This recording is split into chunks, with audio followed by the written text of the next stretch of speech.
Guys solid state chapter start किया था पिछली बारी, तो वो चैप्टर आज कंटिन्यू करते हैं। और सॉलिड स्टेट चैप्टर में काफी सारे की टर्म्स बताए थे जो इम्पोर्टेंट पूरे चैप्टर में यूज होते रहेंगे, जैसे हमारा लैटिस पॉइंट, क्रिस्टल लैटिस और स्पेस लैटिस, यूनिट सेल्स। इन सब की डेफिनेशन एक बार फिर से देख लो, फिर से मैंने लिख दी है और अच्छी हैंडराइटिंग में लिखा है इस बार, तो सबकी डेफिनेशन नोट डाउन कर लो। फिर आज का चैप्टर स्टार्ट करते हैं। आज के चैप्टर में पढ़ाऊंगी टाइप्स ऑफ सॉलिड पढ़ाऊंगी और यूनिट सेल कितनी तरह की होती है वो पढ़ाऊंगी। फिर देखते हैं आगे कितना कवर हो पाता है। टाइप्स ऑफ सॉलिड पहले पढ़ाते हैं, सॉलिड्स कितने टाइप के होते हैं। तो पहले ये देख लो कि बेसिक देख लो कि सॉलिड वैसे तो हमारे कितने टाइप के होते हैं, दो टाइप के होते हैं सॉलिड, क्रिस्टलाइन और एमॉर्फस। क्रिस्टलाइन सॉलिड और एमॉर्फस सॉलिड, इनसे बेसिकली क्वेश्चंस नहीं पूछे जाते हैं, इसलिए इसे एक्सप्लेन नहीं कर रही हूँ। अब क्रिस्टलाइन सॉलिड्स के भी काफी सारे टाइप्स होते हैं, उसके बेसिस में क्वेश्चन आ जाते हैं, कभी कभी आते हैं वो भी, तो वो देख लो और वो अच्छे से समझ लो, काफी आसान है वो। तो देख लो क्रिस्टलाइन सॉलिड्स, ये टाइप्स ऑफ सॉलिड के अंदर ही आएगा। क्रिस्टलाइन सॉलिड वाले एग्जाम्पल्स आ रहे हमारे टाइप्स ऑफ सॉलिड। पहला है मेटालिक सॉलिड।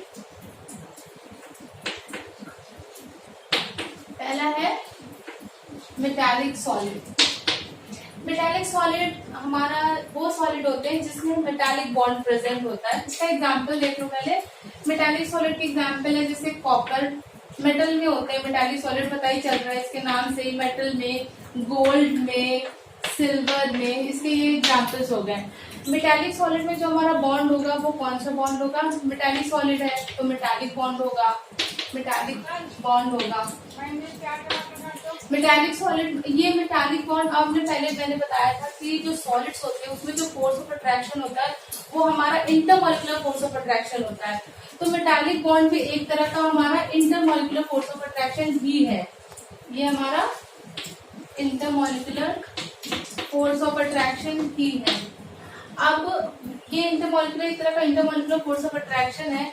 इसमें क्या होता है, स्ट्रॉन्ग मेटालिक बॉन्ड पाया जाता है। ये क्या है, स्ट्रॉन्ग मेटालिक बॉन्ड होता है इसमें, जिसकी strong metallic bond between kernel and core electrons.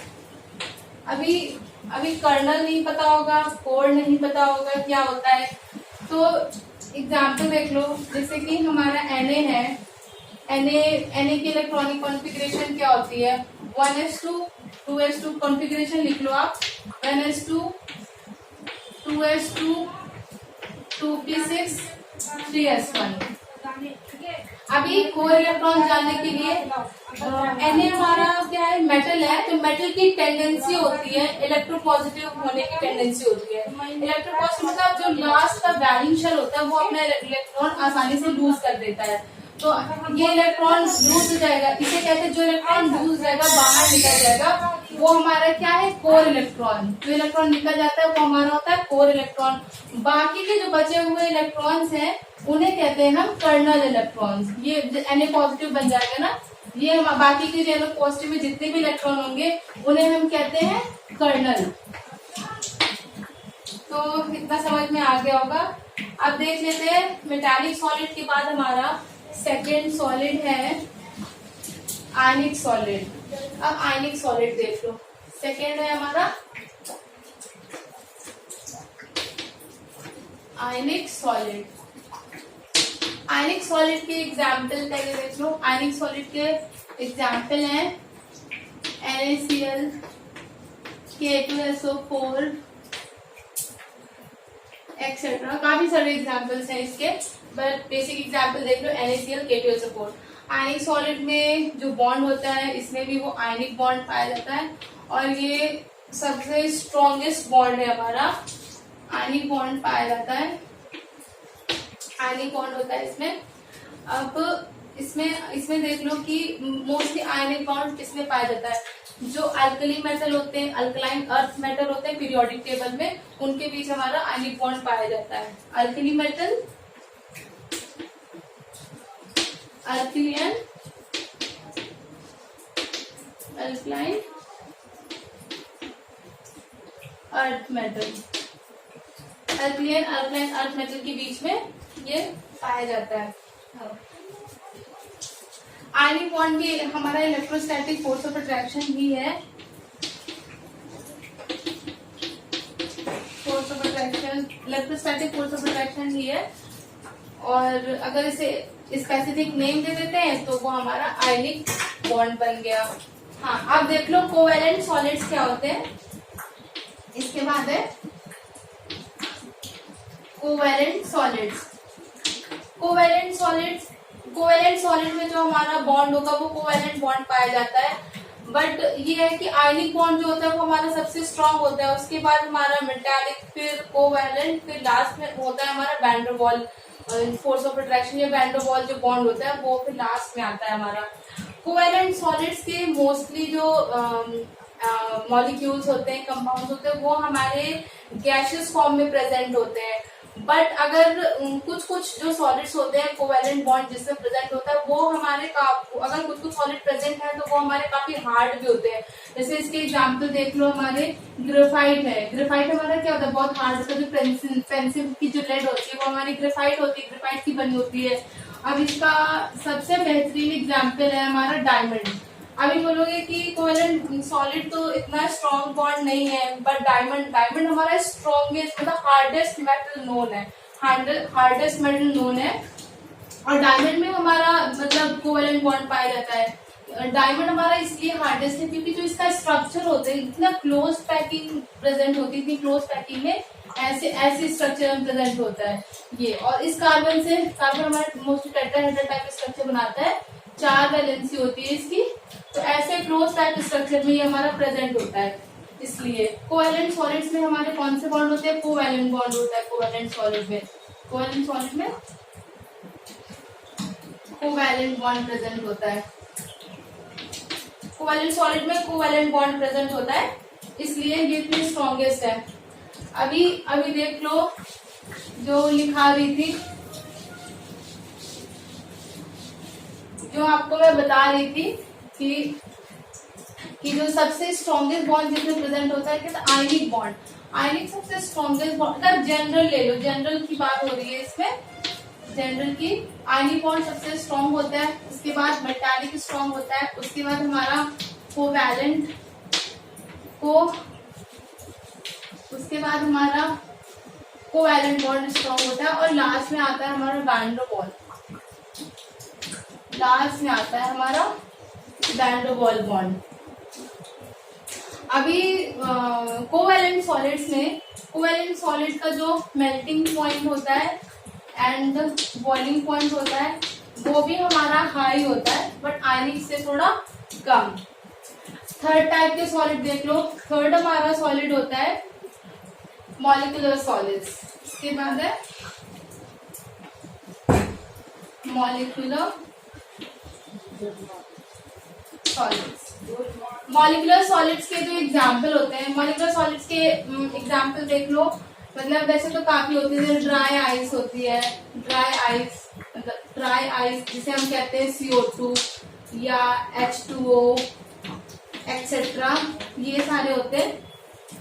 H2O वो भी हमारे क्या ड्राई मतलब आइस के फॉर्म में, जो हमारी H2O बर्फ बन जाती है। मॉलिक्यूलर सॉलिड्स में जो हमारा बॉन्ड पाया जाता है वो हमारा वैन डर वाल बॉन्ड पाया जाता है। मॉलिक्यूलर सॉलिड्स में वैन डर वाल बॉन्ड होता है। अभी वैन डर वाल हमारा जो बॉन्ड होते हैं, ये फोर्स ऑफ अट्रैक्शन है, वो भी हमारा इलेक्ट्रोस्टैटिक फोर्स ऑफ अट्रैक्शन ही है, अभी इसके तो वैसे तो बहुत सारे एग्जाम्पल हैं, जैसे कि हमारा इसमें और भी आ जाता है I2, S8, P4, काफी सारे एग्जाम्पल हैं। अभी ये है कि I का बॉन्ड फॉर्मेशन देख लो, I और ये I, इसमें जो इलेक्ट्रोस्टैटिक फोर्स ऑफ अट्रैक्शन होता है वो हमारा वीक होता है। और फ्लोरीन के बीच में भी जो इलेक्ट्रोस्टैटिक फोर्स ऑफ अट्रैक्शन होता है वो भी हमारा वीक होता है। बट इसमें क्या है कि I2 जो हमारा क्या सॉलिड में प्रेजेंट होता है, और जो फ्लोरीन F2 होता है वो हमारा गैसेस में प्रेजेंट होता है। तो इसके पीछे क्या रीजन होता है, इसके पीछे ये रीजन है कि जो I2 है हमारा, उसका मॉलिक्यूलर मास ज्यादा होता है और फ्लोरीन का मॉलिक्यूलर मास कम होता है, इसलिए हमारा I2 सॉलिड में प्रेजेंट होता है, फ्लोरीन हमारा गैसियस फॉर्म में प्रेजेंट होता है। तो यहाँ से निकल के आता है कि van der Waals force of attraction हमारा डायरेक्टली प्रोपोर्शनल है किसके, मोलर मास के, मोलर मास के डायरेक्टली प्रोपोर्शनल है, मोलर मास के डायरेक्टली प्रोपोर्शनल है। जिसमें मॉलिक्यूलर मास ज्यादा होगा उसका van der Waals force of attraction ज्यादा होगा और वो हमारे सॉलिड फॉर्म में प्रेजेंट होंगे, जैसे I2 हमारा सॉलिड में प्रेजेंट होता है। अभी देखो यूनिट सेल आपको एक्सप्लेन किया था पिछली बारी, अब देख लो कि यूनिट सेल कितनी तरह के होते हैं, देख लिया सॉलिड कितनी तरीके के होते हैं। अब हम देख लेते हैं कि यूनिट सेल हमारे कितनी तरीके के होते हैं। तो अब देखते हैं types of unit cell, types of unit cell. Unit cell basic तो इतना तो अंदाजा लगा ही सकते हैं कि 1 डायमेंशनल यूनिट सेल होगी, 2 डायमेंशनल यूनिट सेल होगी और 3 डायमेंशनल यूनिट सेल होगी। तो पहले देख लो कि 1 डायमेंशनल यूनिट सेल के अंदर कितने क्या होता है, क्या क्या होता है। तो 1D करके लिख देते, 1 डायमेंशनल यूनिट सेल।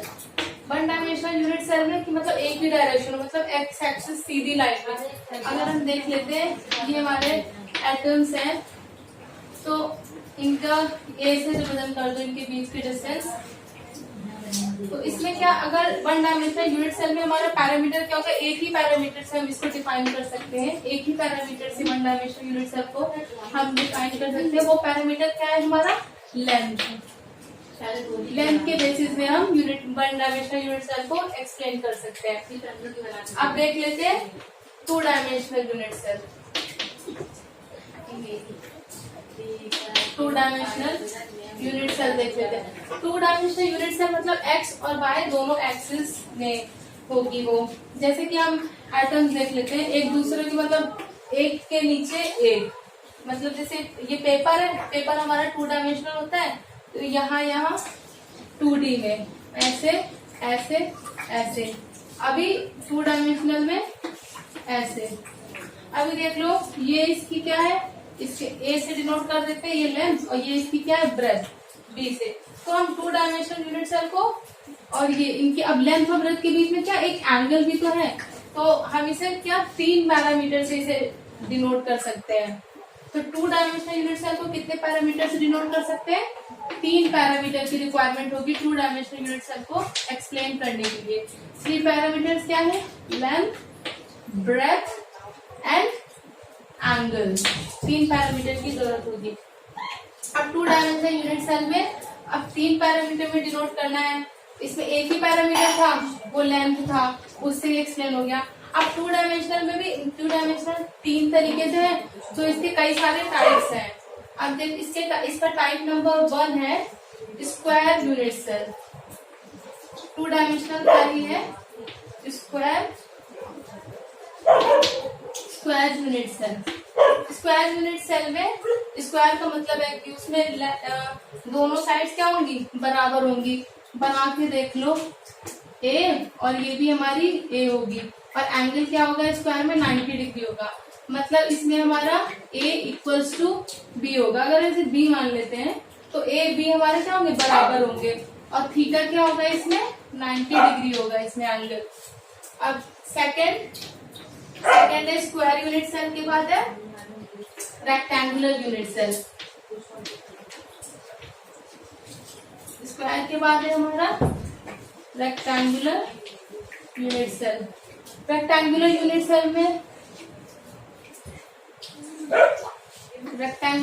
सेल में लेते हैं तो ये हमारा ए और ये हमारा बी। इसमें क्या होगा, A not equal to B. Rectangle में क्या दोनों साइड्स क्या होती है, डिफरेंट होती है, बट एंगल क्या होता है, एंगल वही होता है, एंगल 90 डिग्री ही होता है रेक्टेंगुलर यूनिट सेल में। अभी देख लो रेक्टेंगुलर यूनिट सेल में थर्ड होता है हमारा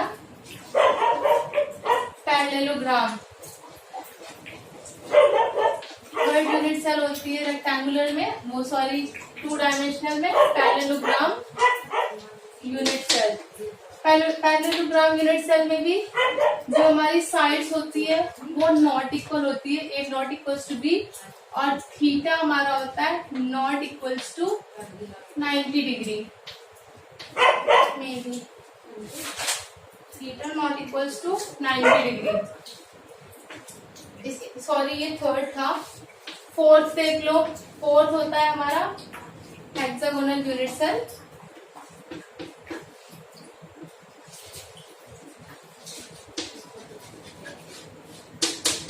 hexagonal unit cell, hexagonal unit cell में हमारी दोनों साइड्स हमारी इक्वल होती है और थीटा हमारा 90 डिग्री के बराबर नहीं, थीटा हमारा 60 डिग्री के बराबर, थीटा हमारा 60 डिग्री के बराबर होता है।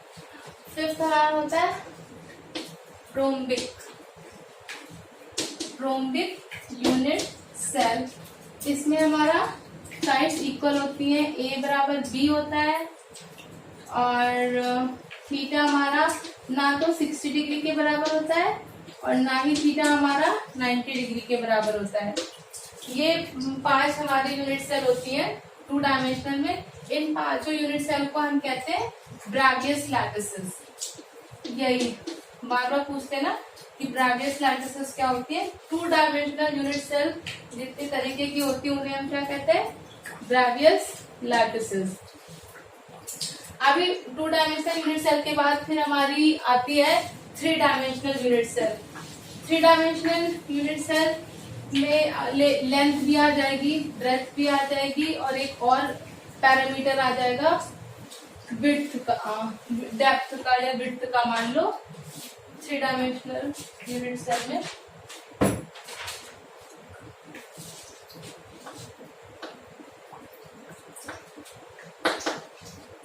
Three dimensional unit cell, 3 dimensional unit cell में 3 डायमेंशनल यूनिट सेल का बेस्ट है कि क्यूब ड्रॉ कर देते हैं। क्यूब से पता लग जाएगा तीनों डायमेंशंस। ये मान लो हमारी ए है, ये बी है, ये सी है, ये हमारा अल्फा, ये बीटा और ये गामा। तीन साइड्स है। अभी इसमें तीन लेंथ के पैरामीटर है। 3 डायमेंशनल यूनिट सेल को हम 6 तरीके से एक्सप्लेन कर सकते हैं। 6 पैरामीटर्स हैं, 6 पैरामीटर से एक्सप्लेन करेंगे। 6 पैरामीटर, 3 पैरामीटर हमारे किसके हैं, लेंथ के हैं और 3 कौन से हैं, एंगल के हैं। 3 लेंथ के हैं और 3 एंगल के हैं। अब 3 डायमेंशनल यूनिट सेल में ये हमारे 6 पैरामीटर्स है। 6 पैरामीटर्स में इसमें जो टोटल हमारी लैटिसेस आती है वो हमारी 7 लैटिसेस होती है। पहली देख लो, पहली है हमारी cubic unit cell. Cubic unit cell में तीनों साइड्स इक्वल होती हैं, ए बराबर बी बराबर सी और अल्फा बराबर बीटा बराबर गामा बराबर 90 डिग्री होता है। इसमें सेकंड क्यूबिकल के बाद tetragonal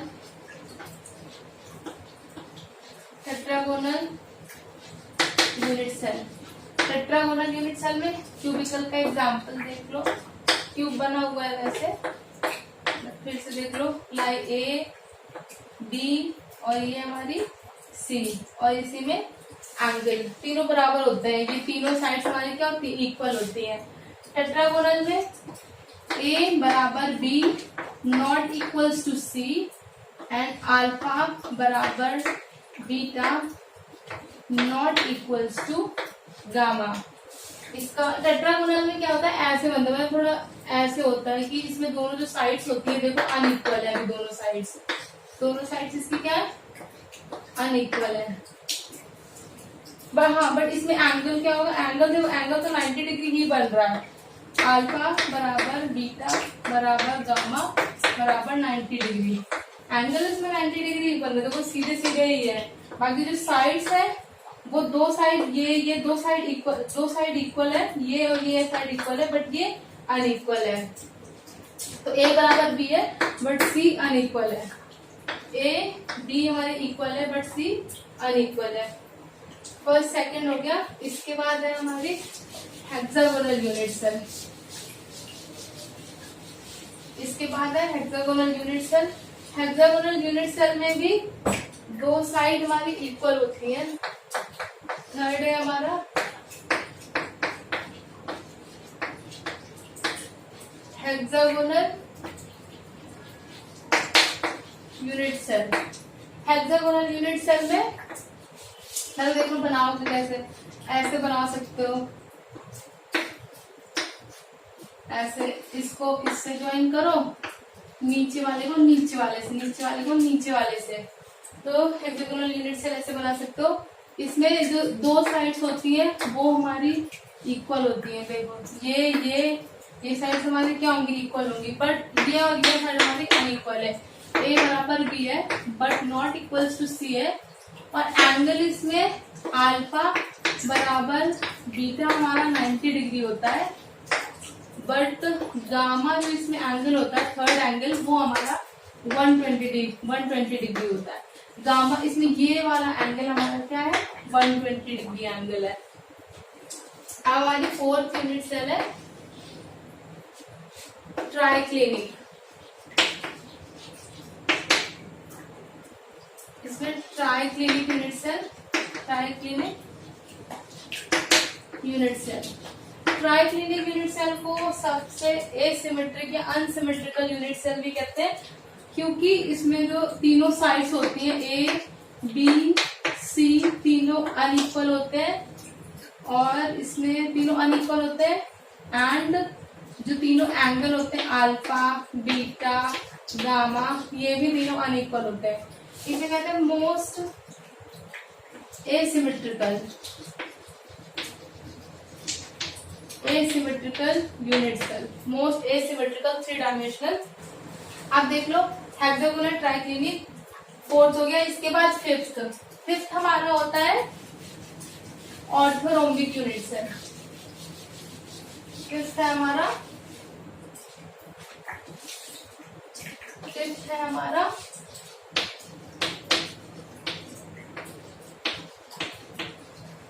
orthorhombic unit cell. Fifth है हमारा orthorhombic unit cell. Orthorhombic unit cell में क्या है कि जो हमारी ऑर्थोरोम्बिक यूनिट सेल को अगर मतलब आसानी से याद करने का तरीका कि मैच बॉक्स कंसिडर कर लेते हैं। मैच बॉक्स में क्या होती है, तीनों साइड्स क्या होती है, अनइक्वल होती है। तो A not equals to B not equals to C, but match box imagine कर लो, ऐसे माचिस की डिब्बी होती है, देख लो उसमें क्या होता है, तीनों जो एंगल होते हैं वो देखोगे सब में एंगल क्या 90 डिग्री बन रहा होगा। तो अल्फा बराबर बीटा बराबर गामा, तीनों एंगल क्या होंगे, अनइक्वल होंगे। फिफ्थ के बाद हमारा सिक्स्थ है ऑर्थोरोम्बिक। के बाद हमारा rhombohedral unit cell. Rhombohedral, orthorhombic और रोम्बिक, या सबसे इसे याद करने का सबसे इजी मेथड ये है कि ऑर्थोरोम्बिक के जस्ट ऑपोजिट होता है हमारा रोम्बोहेड्रल। रोम्बोहेड्रल में क्या होता है, ये हमारा एक तरह ये हमें हमारा डिस्टॉर्टेड क्यूब भी से बोलते हैं। डिस्टॉर्टेड क्यूब बोलते नहीं, बट मतलब कंसिडर कर सकते हैं कि एक तरह का क्यूब भी है जो डिस्टॉर्टेड है। इसमें क्या होगा, जस्ट ऑपोजिट है, तो इसमें क्या तीनों साइड्स जो होती है वो इक्वल होती है, और तीनों एंगल होते हैं वो अनइक्वल होते हैं, मतलब 90 डिग्री के बराबर नहीं होगा। इसमें तीनों एंगल हमारा 90 डिग्री के बराबर होता है। सेवेंथ लास्ट हमारी है ट्राइक्लिनिक। लास्ट हमारी बचती है मोनोक्लिनिक यूनिट सेल। लास्ट हमारी बचती है monoclinic unit cell. Monoclinic unit cell में ये भी मैच बॉक्स है, इसको भी कंसिडर कर लेंगे। इसमें क्या होता है कि जो साइड्स होती है ये अनइक्वल होती है, A not equals to B not equals to C आई ए होता है, एंड इसका जो एंगल होता है अल्फा बराबर बीटा वो हमारा 90 डिग्री के बराबर होता है, एंड गामा हमारा 90 डिग्री के बराबर नहीं होता है। ये हमारी 7 तरीके की वो हो गई 3 डायमेंशनल यूनिट सेल। अभी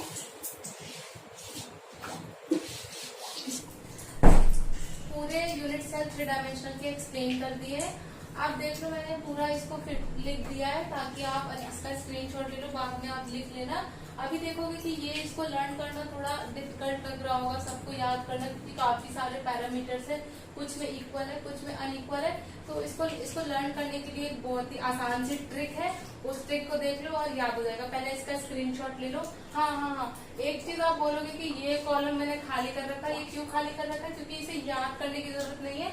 अगर ये याद रहेगा तो इसे भर सकते हो और इसकी मदद से आप इसको भी लिख सकते हो। तो किसी एक चीज को आप लर्न कर लोगे ट्रिक से।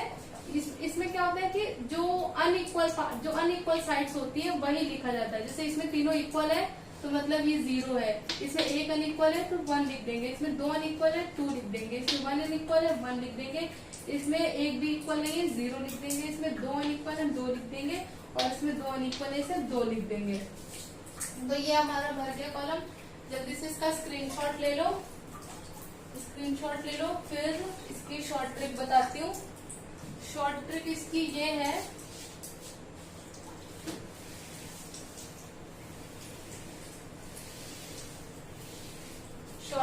इसकी शॉर्ट ट्रिक ये है कि तुम मोटी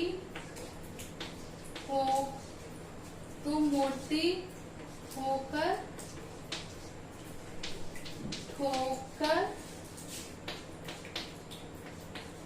खाओगी। अभी शॉर्ट ट्रिक है तो मतलब आसानी से तुम्हें याद भी हो जाएगा। टी से हमारा ट्राई क्लिनिक है, एम से हमारा मोनोक्लिनिक है, ओ से ऑर्थोरॉम्बिक है, एच से हेक्सागोनल है, सी से क्यूबिक है, आर से रोम्बोहेड्रल है। तो 7 के 7 क्लियर, 1 2 3 4 5 है। और यहाँ टी से tetragonal, hexagonal, monoclinic, try clinic एक रहता है कि ट्राई क्लिनिक है। तो 7 के 7 हो गए।